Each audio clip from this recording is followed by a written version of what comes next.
Hi everyone, my name is Katie Voce, and I'll be presenting my paper, Using Horror as Strategy, How Mary Shelley's Frankenstein Gave Edith Wharton and Susan Hill a Game Plan for Creating Impactful Literature.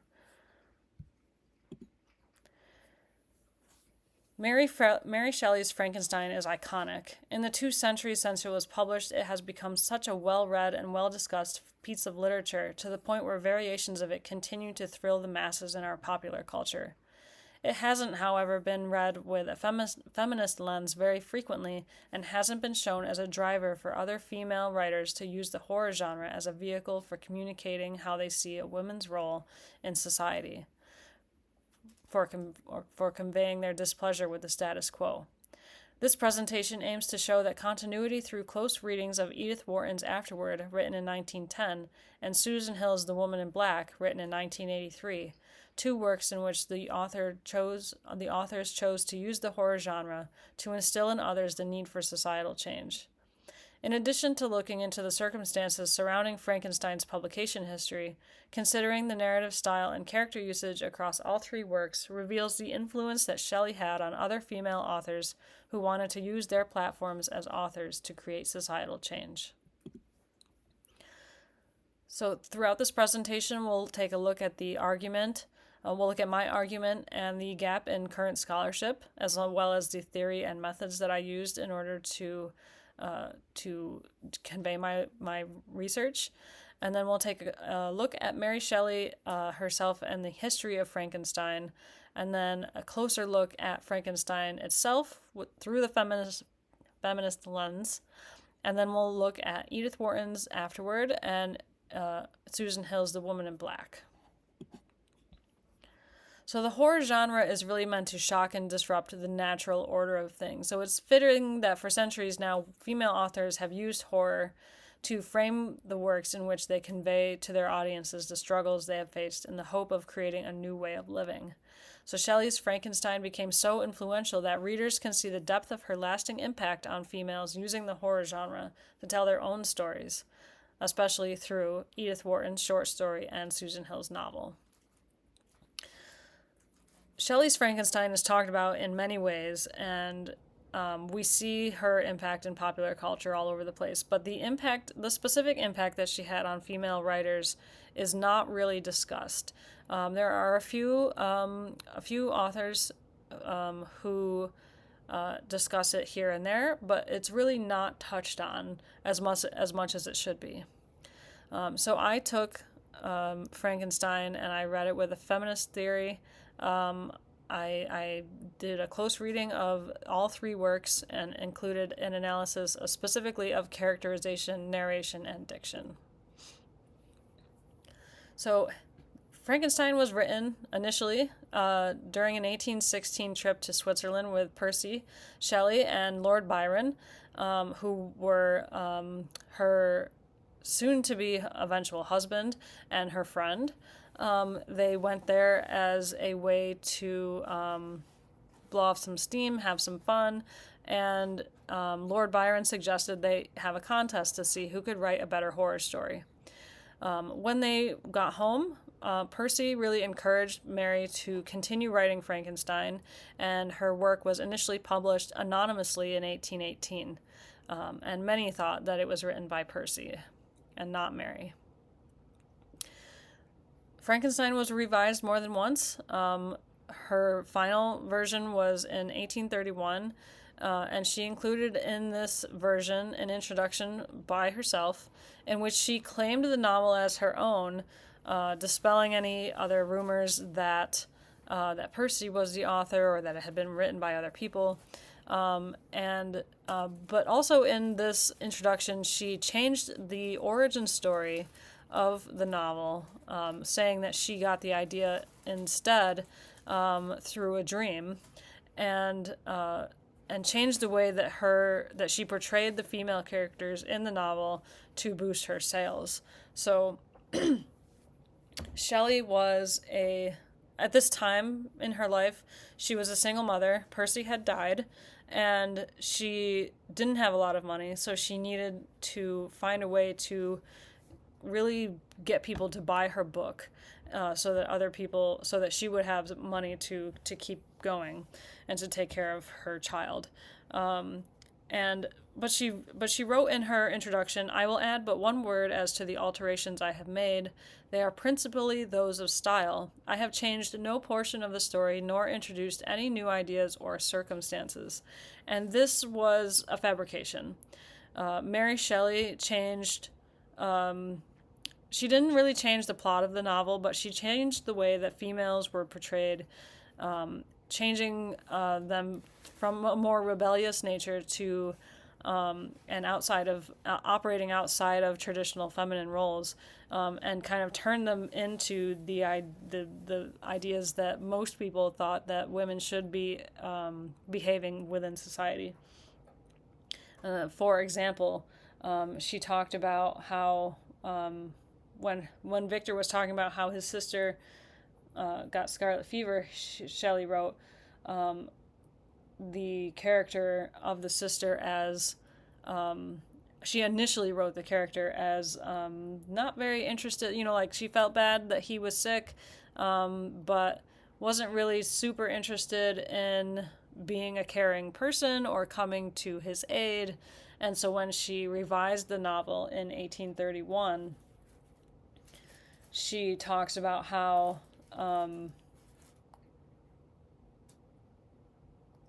she wanted to go help. Excuse me. And so it really switched that role of the female character in that novel to be more caring, more traditional, more nurturing, as people thought at that time that women should be. So if we take another look at Frankenstein, but with a feminist lens, we take a look first at the narrative structure of the novel. So the narrative of Frankenstein starts as an epistolary style, so letters, and then it switches to Victor Frankenstein telling his side of the story, and then oscillates between Victor's side of the story and his narration to the creature, and then back to Victor Frankenstein, and then at the end back to the epistolary style. And it's noteworthy to say that none of her narrators were women, and I believe that this is a comment on how women weren't really meant to have a voice. People didn't want women to really even be writers at that time, and so Mary Shelley kind of stood out here, and I believe that this idea of the various narrations excluding women was really a comment on that. She also incorporated the early idea of the other, Simone de Beauvoir's idea of the other as women in the creature. She gives him a little bit of a voice, but shows clearly how he is being marginalized throughout the novel, and how he doesn't even think of himself as being human, even though he's made up of parts of humans, but he doesn't consider himself a human being, and he doesn't consider his ability to go out in the world and comment on other or to convene with other humans as something that he should be doing. One of the other things in Frankenstein is that when Victor is around his female characters in the story, when he's around Shelley's female characters in the story, he focuses a lot of his descriptions on their physical looks instead of their personalities, particularly that of his cousin Christine. And this kind of focus shows that Shelley really wanted to comment on how society believed that women could be reduced to their looks because that was what mattered for a woman. And he says in the novel,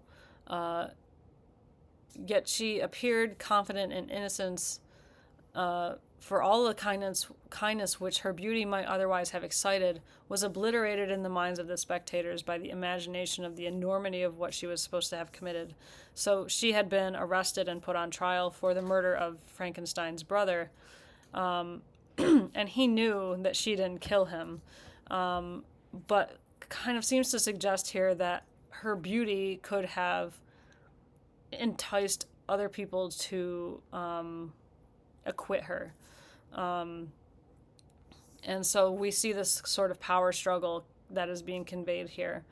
And it really shows the sort of continuity of how her ideas are kind of stretching into our own modern age, and so explaining sort of how she has endured within the canon of horror literature. So if we take a look at Edith Wharton's short story Afterwards, we can see that same sort of rebellious spirit here. And we can see how Wharton's goal with this story was to really make the reader uncomfortable. She incorporates a lot of suspense into the novel or into the short story. Even with the title Afterward, we can sort of get the idea that there's something that's going to happen, and we get that hint of it, but we don't know what it is, and so we're just in suspense as a reader throughout the entire story. So then one of the other things that Wharton does a lot in this novel is she contrasts the woman's role in the household with the men's role. And her husband, Ned, now they had both moved into this house, excited about the idea of there being a ghost. And we can see, sort of as the story goes on, Mary, the main protagonist, she is excited to see the ghost, and she continues that. And we can see that her husband's interest in it kind of wanes as his anxiety increases, and he becomes very frustrated with her, and we kind of see her as a reader as becoming this sort of like dramatic woman who's just kind of like making things up in her mind, and then is then able to be calmed by engaging in some domestic task like going through the mail, for example. And then later in the novel, or in the short story, we see that, as she is the one that sees the ghost, she's tending to the garden, and she's not interested in giving the man who comes to visit an audience with her husband, because he has these morning hours that he keeps where he doesn't want visitors. And we see in this passage, we see specifically the word jealous, that she's jealous of this morning time that he gets to himself, where he gets to do interesting work and kind of allow his thoughts to develop all by himself. And she doesn't really get to do that. And so we can see this idea of the discontent that she has in her relationship with Ned. Speaking of people who are discontent in their roles, in Susan Hill's The Woman in Black, we can see the supernatural evil of the character of Jeanette, who is a woman that even prior to the telling of this story, had her baby taken away from her because she had it out of wedlock, and her family was very concerned that Jeanette and they would all be kind of like blacklisted from society because of the birth of this baby. And so this novel is a little bit more in your face with the role of Jeanette. She's very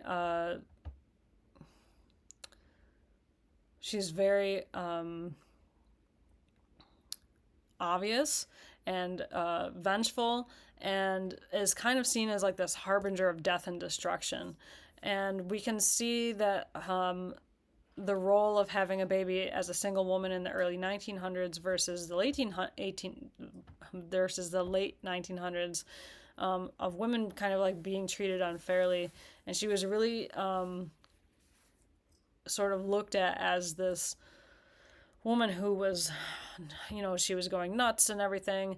She just was very isolated and irritated and angry and resentful of the way that she wanted to act as a mother but could not.